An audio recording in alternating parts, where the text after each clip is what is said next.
Hey guys, what's going on? It's Ben here. I am back again today with another video. Today's video is going to be about the Toronto Raptors. So currently, I don't think that the Toronto Raptors have what it takes to win another NBA championship. Do I think they're a very good team? Yes. Do I think that they can make a late playoff push? Yes. I think that their ceiling is probably like pushing the Bucks to like 6 games in the Eastern Conference Finals. And that's like if everything goes well for them. But I think this team still has what it would the pieces that it could take to elevate them to a championship winning level team. So today I'm going to be reviewing trades that I think could take Toronto to that next level and allow them to probably not win an NBA title this year because they can't make any trades, but probably become 2021 title contenders or favorites, and they can kind of become a miniature dynasty here. Um, so without further ado, I'll be going through the 5 trade scenarios and leave me your comments below if you agree or disagree with me or want to come up with your own trade scenarios for Toronto and leave them. Feel free to do so, and without further ado, let's get into it. So the first trade I have is very simple. It's DeMar DeRozan going back to Toronto for a first round pick. So essentially, why would the Spurs do this? I think that DeMar DeRozan is making a ton of money. He's really not what the Spurs need right now, which is a guy who's taking away a lot of shots from young dudes like Derek White, Dejounte Murray, uh, Jakob Pertl, Bryn Forbes. They've got a lot of young guys, and I just don't think that they need DeMar DeRozan taking like 17 shots a game right now when they would just like to develop those young guys further. Toronto will have a lot of cap space upcoming. If you guys aren't aware, they have both Serge Ibaka and Marcus Gasol's contracts coming off of the books, which collectively are like $53 million. So they have a lot of cap spaces upcoming off season. Um, and they do, if they want to sign Fred VanVleet to an extension, that'll probably cost them 20 million. But if they don't, they again have like around 50 million to work with. And I think Pascal's contract extension kicks in too, which I think is like 20-ish, 20, I think around $20 million. So if with that in mind, they still have around like $30 million to work with if they let Fred go.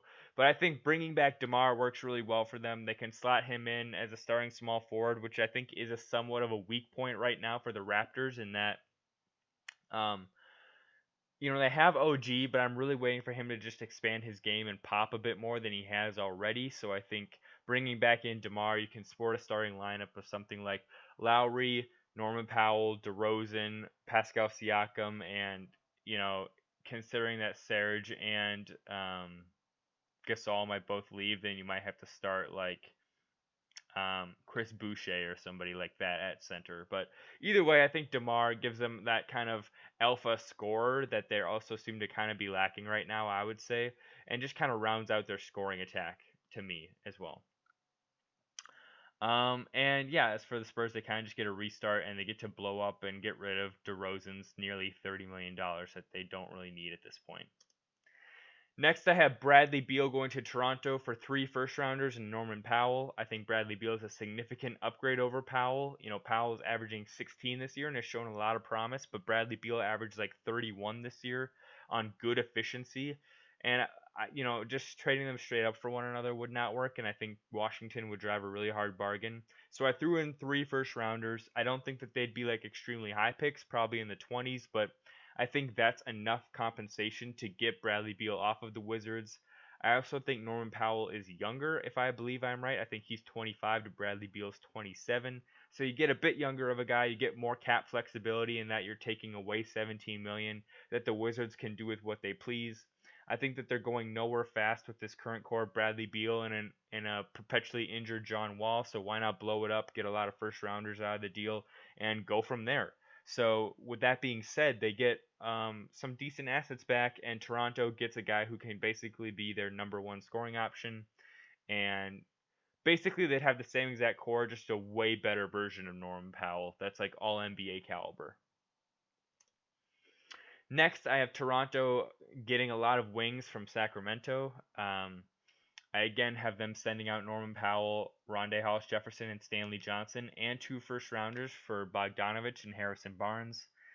Bogdanovich will be signing an extension too, so his money would take up probably around 20 million. So that'd be a lot of the Toronto cap space right there. But Stanley Johnson and Rondae Hollis Jefferson to me are just kind of throw-ins who are young dudes that Toronto can sell as like, hey, you're getting young guys back. But to me, this trade is really Powell and 2 first-rounders for Bogdanovich and Harrison Barnes. Again, I like Harrison Barnes at that small forward position. Um, they've been playing him at power forward a lot more, but you could probably have a lineup here of something like, again, considering Ibaka and Gasol leave, you could have like Chris Boucher and Siakam up front. Then on the wings, you could have Bogdanovich and Harrison Barnes and Lowry in the backcourt. And again, I think you could still have Terrence Davis and OG Anunoby off the bench, and that'd be a really solid 1-2 punch as a sixth and seventh man off the bench. And Harrison Barnes, I think he'd be better in a more limited role, probably like 15 points a game rather than like 17 or 18. And Bogdanovich is a very efficient scorer, so he'd be a really good shooting guard. And as for Sacramento, you get 2 first-rounders to do with what you please, and Norman Powell, who is a relatively young, cheap player at this point, who can probably give you like 16, 17 points a game going forward. And then again, still relatively young dudes in Stanley Johnson and Rondae Hollis Jefferson who might have some sort of untapped potential that you can try and get out of them. So there's some silver linings for Sacramento, and I think Toronto upgrades their wing depth quite a bit. This one I'm a little less sold on probably, and I feel like Toronto has to give up on a lot. But so to me, I don't think that they would do this one as much as the others, but it's kind of like throwing something at the wall and seeing if it sticks. They'd be getting Kevin Love and Andre Drummond for OG, Boucher, Powell, and 2 first-rounders. So why does Cleveland do this? They get rid of like $55 million for some nice young assets in OG and Norman and Chris that they can kind of um, slot into their starting lineups honestly pretty quick. Your starting lineup after this for Cleveland would probably be something like um, Sexton, Powell, OG, Boucher, and Larry Nance with Darius Garland off the bench, and then 2 first-rounders to do with what you please. For Toronto, you get borderline all-stars back at the 4 and 5 position. Kevin Love can space it better than Serge Ibaka can at this point, I think. I also think he's still a better rebounder and just has overall a better offensive arsenal. Ibaka's defense is pretty much regressed to being a very like average or slightly above average defensive player. So I don't think you're getting that much of a defensive downgrade going from him to Love. But I think Love is more versatile offensively, so you're getting back a better offensive player. Uh, and I guess technically speaking, Drummond probably has a bit more value than Gasol just as far as production at this point. I also think on a team like Toronto, where they would be much more strict as far as how he has to play and having to fit into a system, rather than the dysfunction of Detroit or Cleveland, he would shape up quite a bit and play a lot better. And he's still a pretty decent interior defender, so he could help them in that way. And you could still sport a lineup of something like, let's see here. Your starting lineup could be like Lowry, Terrence Davis, Siakam, Love, and Drummond. All right, and then I believe this is the last trade I had come up with. It's Jrue Holiday to the Raptors. He provides good perimeter defense. And as for the Pelicans, they get a young guy in Davis who is really promising, I think. A first-round pick and Boucher. So basically just a lot of young assets for a very expensive Jrue Holiday.